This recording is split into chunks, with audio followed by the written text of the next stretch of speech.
আসসালামু আলাইকুম। সবাই কেমন আছেন? আশা করছি সবাই ভালো আছেন। আলহামদুলিল্লাহ আমি এবং আমার পরিবারের লোকজন সবাই খুব ভালো আছি। আর সবার রোজা কেমন কাটছে সেটা অবশ্যই কমেন্টে জানাবেন। আর যেদিন 13তম রোজা ছিল সেদিন আমাদের মৌলানা সাহেবের আমাদের বাড়িতে দাওয়াত ছিল। তারই উদ্দেশ্যে কিছু রান্নাবান্না করেছিলাম, সেগুলো আপনাদের সাথে শেয়ার করব। এখানে আমি নিয়েছি চিকেনের মধ্যে সমস্ত রকম রেগুলার মশলা দিয়ে দিলাম, আর সাথে দিয়ে দেবো আদা রসুন বাটা, কাঁচা লঙ্কা বাটা, আর সাথে একটু টক দই। এটাকে মাখিয়ে প্রায় 2 থেকে আড়াই ঘন্টা ম্যারিনেট করে রেখে দেবো, তাতে চিকেনটা অনেকটা সফট হবে, খেতে বেশ ভালো লাগবে। এবার এখানে আমি একটা চিকেন র্যাপের মতো বানিয়েছিলাম, তার জন্য ব্রেস্টের পিস নিয়ে নিয়েছি ছোট ছোট টুকরো করে। এর মধ্যে সমস্ত রেগুলার মশলা দিচ্ছি, আদা রসুন বাটা, কাঁচা লঙ্কা বাটা দিয়ে দিয়েছি, সামান্য একটু টক দইও দিয়েছিলাম, এটা সম্পূর্ণ অপশনাল, দেওয়ার কোনো দরকার নেই বললেই চলে। আর সাথে দিয়েছিলাম সয়া সস আর ভিনিগার। সুন্দর করে মাখিয়ে নিয়ে এটাকেও এই 2 থেকে আড়াই ঘন্টার মতো মাখিয়ে রেখেছিলাম। আর মাখিয়ে রাখার মেন কারণ হচ্ছে আমার হাতে সময় ছিল, আপনার হাতে সময় না থাকলে অতক্ষণ মাখিয়ে রাখলেও চলবে।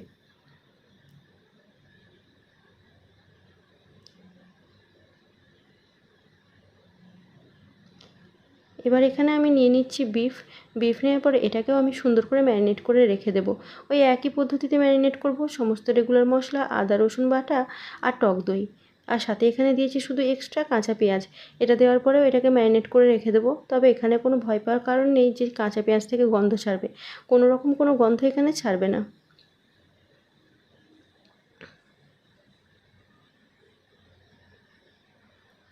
মাংস যদি বেশিক্ষণ ম্যারিনেট করে রাখা হয় মাংসের স্বাদ কিন্তু বেশ অনেকটা বেড়ে যায়, আর মাংস একটু সফট আর জুসি হয়। এই টিপসগুলো আপনারা ফলো করতেই পারেন, মাংস কিন্তু আরও বেশি ভালো লাগবে।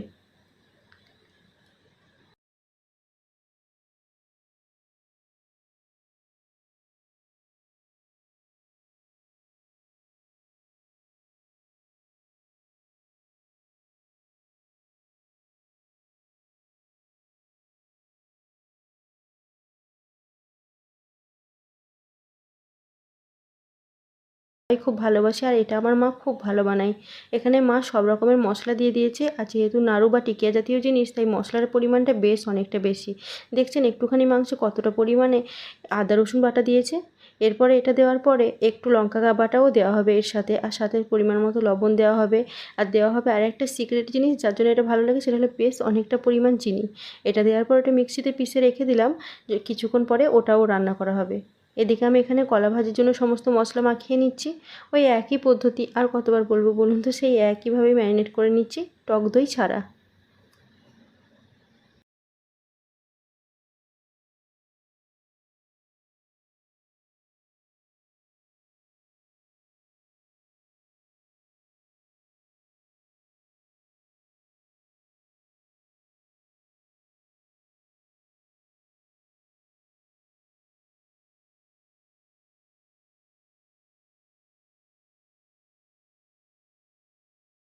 রমজান মাসে আমরা এই ছোলা ভুনা খেতে খুব ভালোবাসি।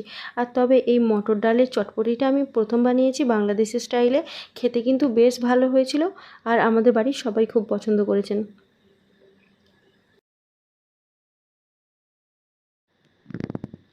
এরপরে বানানো হবে আমার রমজানের সবথেকে ফেভারিট একটা ডেজার্ট বলতে পারেন, সেটা হচ্ছে ফ্রুট কাস্টার্ড। ওটা বানানোরই প্রস্তুতি চলছে। দুধের মধ্যে দিয়ে দিলাম কাস্টার্ড দেওয়ার পর বেশ খানিকটা ঘন করে নিব। এবার হতে দেবো ওটাকে ঠান্ডা। এদিকে চিকেনটাকে আর বিফটাকে তৈরি করতেও চলে এসেছি। প্রথমে কড়াইয়ের মধ্যে তেল দিয়েছি, আর তেল দেওয়ার পর একটু একটু করে পেঁয়াজ দিয়ে দিলাম। পেঁয়াজগুলোকে হালকা বেরেস্তা করে নেওয়ার পরে দুটো চিকেনই দিয়ে দেবো। যেহেতু অলরেডি অনেকটা পরিমাণ মশলা দিয়েছি, অল্প অল্প মশলা দিলেই হবে। তারপর ঢাকা দিয়ে রান্না করলেই এটা কমপ্লিট হয়ে যাবে।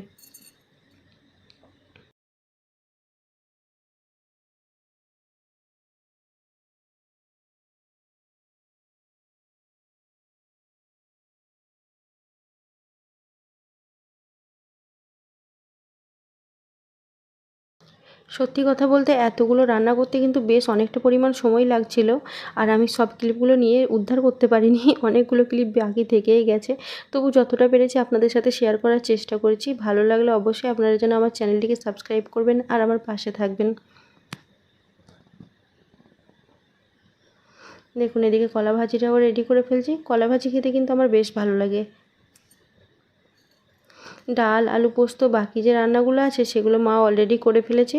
এগুলো যতটা পারছি আমি আপনাদের সাথে শেয়ার করছি।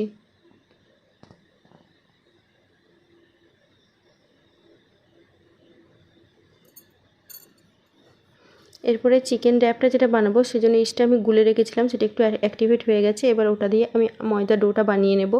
ডোটা বানানোর পরে কিন্তু আমি যে রুটিটা করেছিলাম, রুটিটা সেঁকেছিলাম, সে একটা ক্লিপও নেওয়া হয়নি। বুঝতেই পারছেন রমজান মাস, তাড়াতাড়ি সব কিছু রেডি করতে হবে, তাই যতটা পারলাম দেখালাম।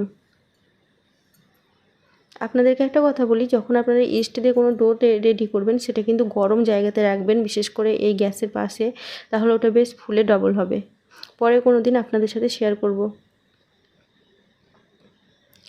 এবার চিকেন র্যাপের জন্য চিকেনটা ভেজে নিতে হবে। প্রথমে এখানে চিকেনটা দিয়ে দিলাম, তেল দেওয়ার পরে এটাকে ঢাকা দিয়ে দেবো, জলটা ছেড়ে দেবে, তারপর ভালো করে ভাজি করে নিতে হবে। এদিকে বিফেরও প্রিপারেশনটা চলছে, দেখতেই পাচ্ছেন।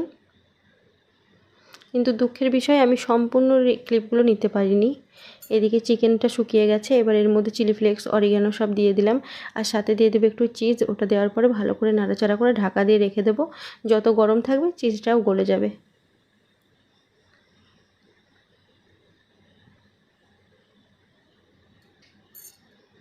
এরপরে সেই ফেভারিট জিনিসটা বানানো হচ্ছে, গোশের নাড়ু। ব্যাস, তেলে ছেড়ে দেওয়া হচ্ছে একটা একটা করে, সুন্দর করে লো ফ্লেমে এটা রান্না হয়ে যাবে। এদিকে ছোলা ভুনাটাও রেডি করা ফেলা হলো। যত টাইম বাড়ছে তত ঝটপট করে করতে হচ্ছে কাজগুলো, কারণ সময়ের মধ্যে সব কিছু রেডি করে ফেলতে হবে। দেখুন এদিকে আমি র্যাপটাও বানিয়ে নিচ্ছি। সমস্ত এখানে সস দিয়েছি, মিউনিজ, আর কি দিয়েছিলাম, কেচাপ দিয়েছিলাম। এরপরে দিয়ে দিলাম একটু চাট মশলা, সাথে এখানে পেঁয়াজ, গাজর, একটু ক্যাপসিকাম এসব ছিল। এসব দেওয়ার পরে চিকেনটা দিয়ে দিলাম, সাথে একটু চিজ গ্রেট করে দিয়ে দিয়েছি। এরপর এটাকে মুড়ে নেব। মুড়ে নেওয়ার পর বাটারে হালকা একটু সেঁকে নেব। সেঁকে নেওয়ার মেন কারণ হচ্ছে যে চিজটা দিয়েছি ওটা তাহলে গলে যাবে। ব্যাস, তাহলে এটাও রেডি হয়ে যাবে।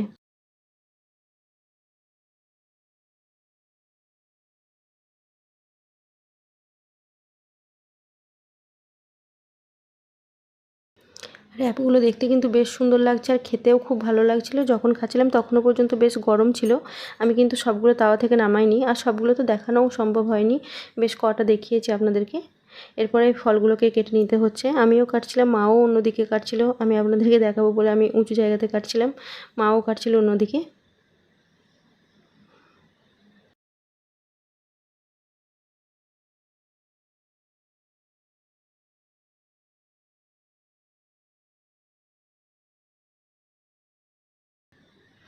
রমজান মাসে কিন্তু আমাদের মেয়েদের চাপ অনেক বেশি থাকে, কিন্তু যতই বেশি থাক না কেন বছরের সব দিনগুলো থেকে রমজান মাসটা আমার কাছে অনেক বেশি ফেভারিট। আমি জানি এটা সবার কাছে অনেক বেশি ফেভারিট। এরপরে ব্যাস, কাস্টার্ডটাও রেডি করে ফেললাম। কাস্টার্ডটা ঠান্ডা হয়ে গেছিলো পুরোপুরি, কিছুক্ষণ ফ্রিজে রেখেছিলাম। ফলগুলো দেওয়ার পরে এটাকে আবার ফ্রিজে ভরে দেবো।